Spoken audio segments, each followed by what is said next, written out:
സിബിന്റെ തന്ത്രങ്ങൾ തുടക്കത്തിലേ പാളുന്നുണ്ടോ? സിബിനെതിരായി പ്രേക്ഷകരും മത്സരാർത്ഥികളും തിരിയുമോ?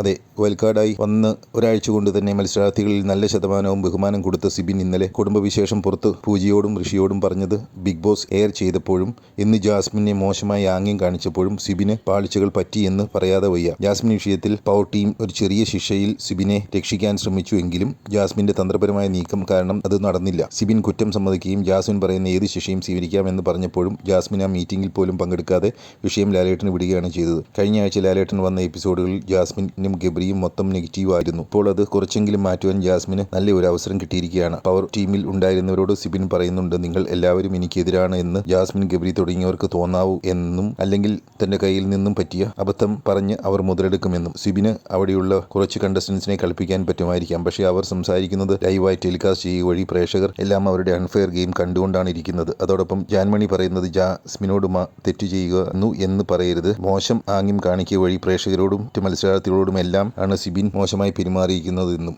ഇത് സത്യമാണ്. ഇനി ലാലേട്ടൻ വരുമ്പോൾ ഈ വിഷയം എങ്ങനെ ഹാൻഡിൽ ചെയ്യും എന്നതിനെ ആശ്രയിച്ചിരിക്കും കാര്യങ്ങൾ മാറുന്നത്. ഈ ഒറ്റ കാര്യം മതി സിബിൻ കൂടുതൽ നെഗറ്റീവ് ആകാനും ജാസ്മിന് കൂടുതൽ പിന്തുണ കിട്ടാനും.